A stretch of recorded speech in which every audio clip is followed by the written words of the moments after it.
Good morning, good afternoon, good evening, folks. Michael Zuber, one rental at a time, back with the three amigos. And we're going to take on a topic that I purposely ignore most of the time.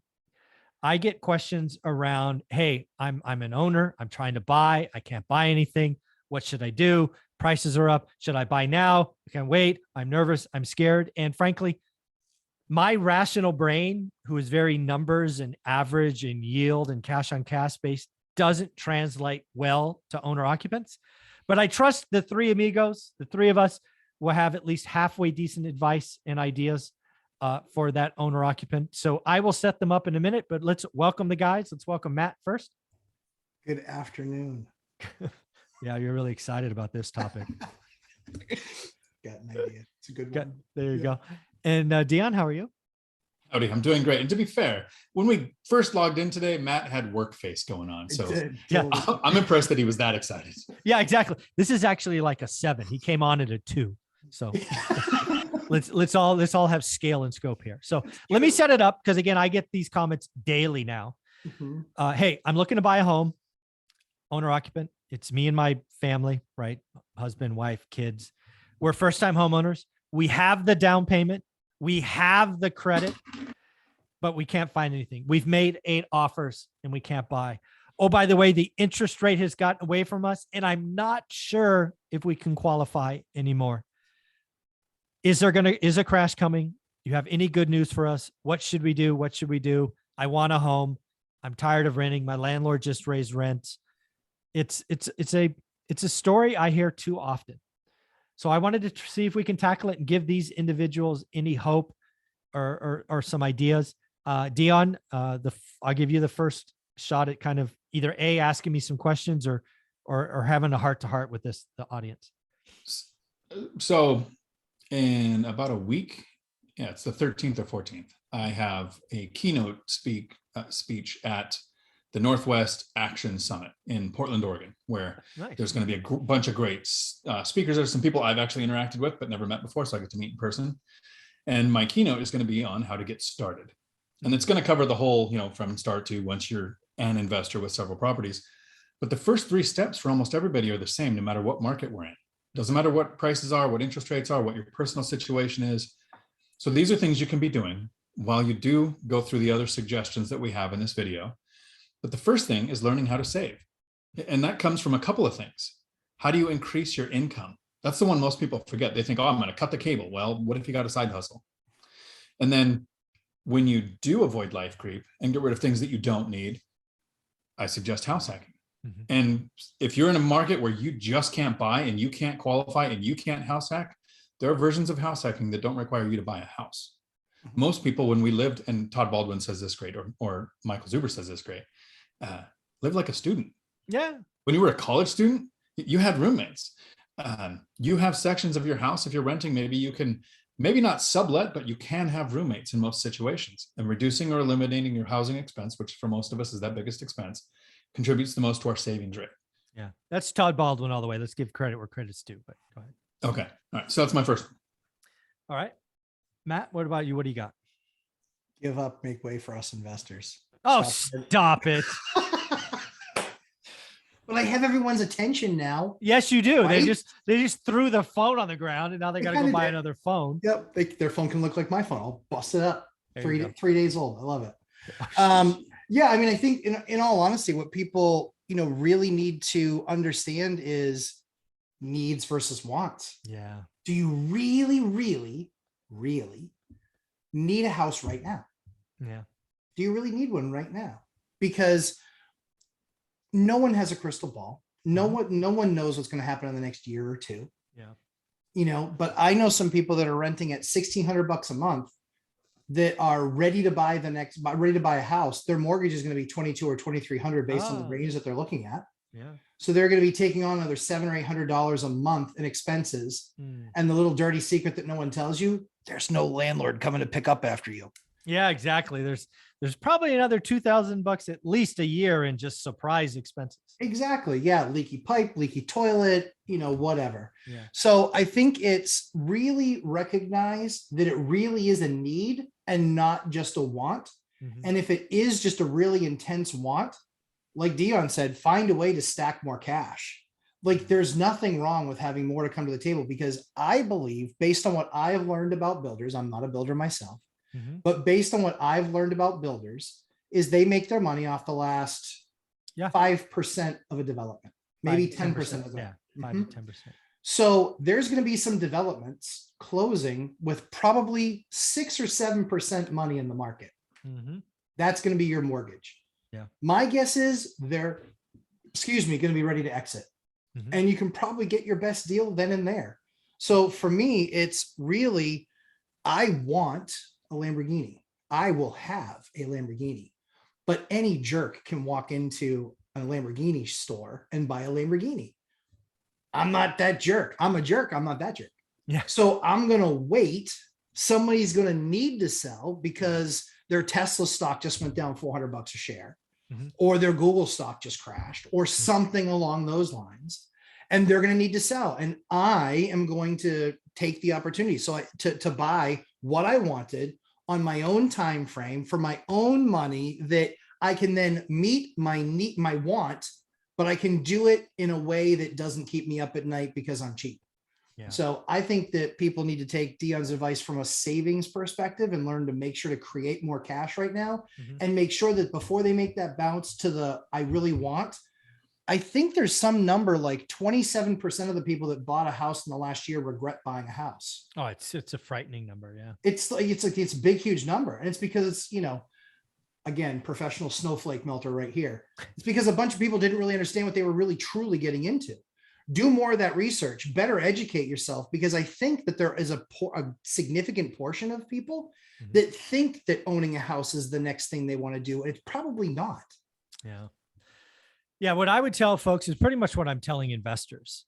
It really does hold for owner occupants. I believe we are going into an environment where only the truly motivated will sell. And that includes builders. Let's be clear. I believe, like you said, there'll be some builders that will take discounts. Builders are already talking about doing 2-1 buy downs. I was copied on an email from Lennar. Talk about a frightening thought that they're going to, buy. Because again, right, they're getting more and more people cancel. So what's Lennar's answer? Well, let's buy down their rate so that they can afford the old more. Dude, that's frightening, because that's just another version of an ARM. So again, what I would tell an owner occupant today is, I would actually say, congratulations. You are going to enter a buyer's market, but we are in a point of transition. Sellers markets suck because they have all the power. You have to overpay. You have to waive conditions. I would hate to be a first-time home buyer in the last year's market.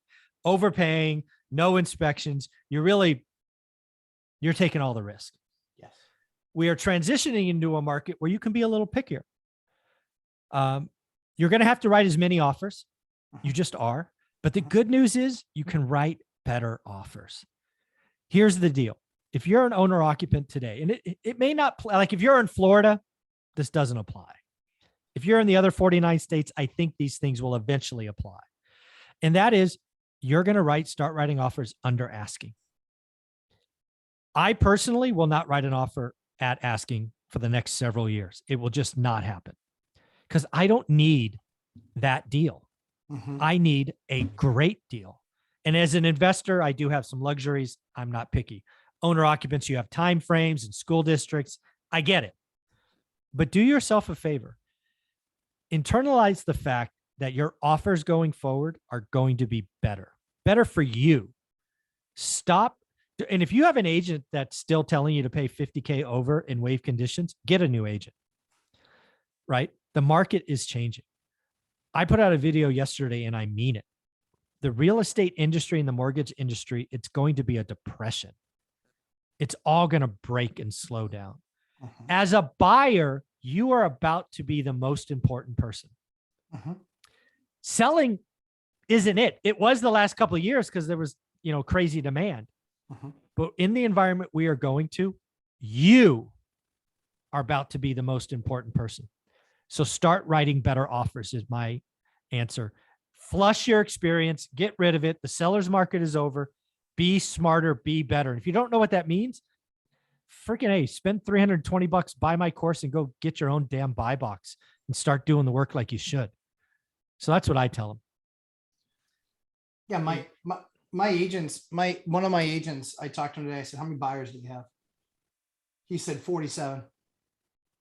I said, how many sellers do you have? He said 2. So that's a problem. Supply Yeah. demand.